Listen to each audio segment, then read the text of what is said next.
Il existe dans tout notre organisme un réseau biochimique discret, chargé d'ajuster en temps réel douleur, stress, mémoire, immunité, appétit, le système endocannabinoïde, SEC. Ce n'est pas le cannabis dans le corps, c'est une boucle d'homéostasie ultra précise, à base de lipides signal produits à la demande. Une régulation fine, locale et systémique, qui calibre la réponse plutôt qu'elle ne l'impose. Le SEC travaille en tâche de fond, synchronisé avec nos circuits neuronaux et immunitaires. Douleur, stress, mémoire, immunité, appétit, une même langue lipidique pour des fonctions diverses. Des lipides signal, synthétisés quand il faut, là où il faut. L'horlogerie fine de l'homéostasie.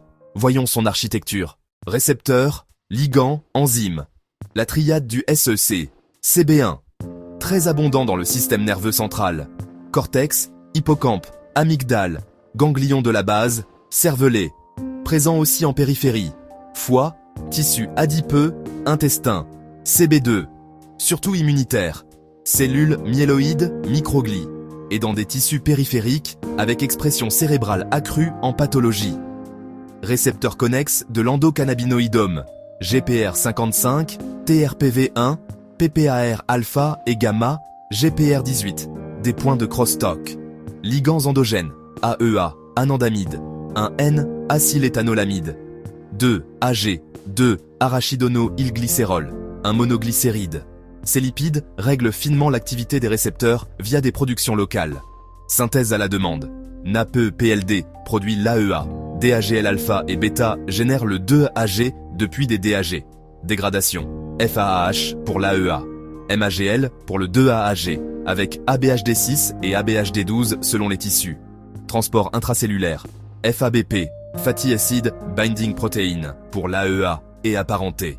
Ensemble, récepteurs CB1, CB2, ligand AEA et 2AG, et enzymes NAPE-PLD, DAGL, FAIH, MEAGL, composent la triade opérationnelle du SEC. Organisation synaptique, CB1 est localisé en présynaptique sur des terminaisons GABAergiques et glutamatergiques.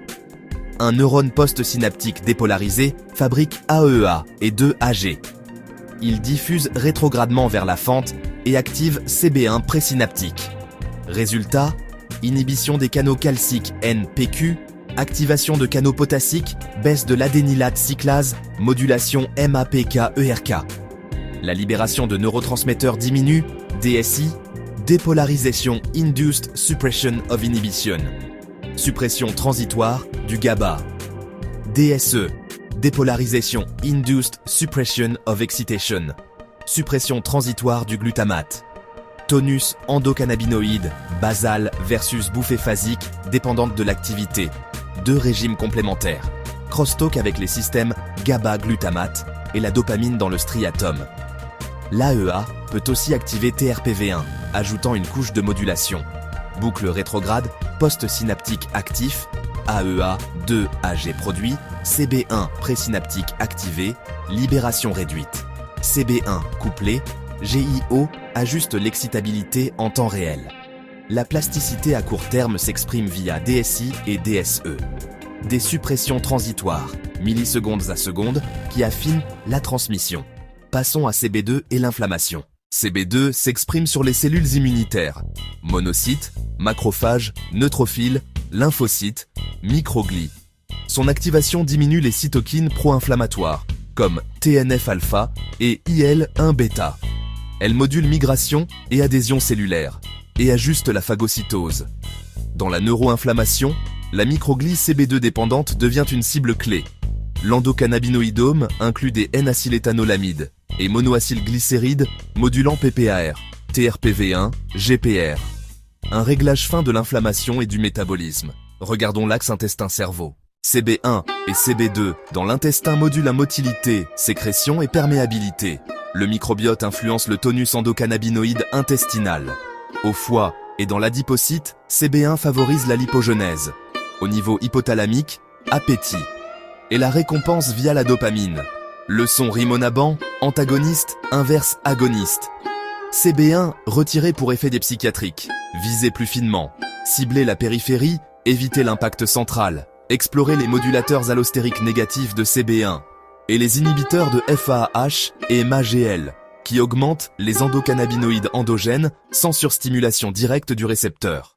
Agonistes et antagonistes, CB1, partiel ou plein, et inverse agonistes comme Rimonaban. CB2, agoniste à effet immunomodulateur. La modulation allostérique change la conformation et la signalisation biaisée. V. Arestine versus GIO. Le CBD a une faible affinité pour CB1-6-CB2, peut agir comme modulateur allostérique négatif de CB1 et cible TRPV1, 5-HT1A, PPAR-gamma, GPR55. Une polypharmacologie large. Biosonde, ABPP pour mesurer FAH et MAGL in situ. Lipides marqués isotopiquement pour suivre les flux métaboliques. Visualiser la biosynthèse et la dégradation éclaire la fenêtre thérapeutique. Douleurs neuropathiques et inflammatoires. Modulation CB1, CB2. Essai sur inhibiteurs FAH, MAGL et agonistes périphériques. Épilepsie pharmacorésistante. CBD approuvé.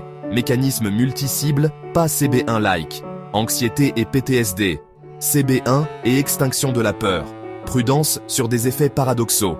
Spasticité dans la SEP, nausée de chimiothérapie, appétit en cachexie. Champ d'application historique et mixte. Inflammation et auto-immunité. CB2 et endocannabinoïdome. Recherche translationnelle en cours. Le SEC n'est pas un interrupteur, c'est un rhéostat. Il n'active pas, il ajuste. Comprendre ses boucles locales, synaptiques, ses boucles systémiques, l'axe intestin-cerveau et sa biochimie lipidique ouvre la voie à des thérapies précises. Agir sur récepteurs, enzymes, transport, parfois allostériquement, pour respecter l'homéostasie. La prochaine décennie verra des médicaments finement ciblés sur ce réseau, sans caricaturer ses effets.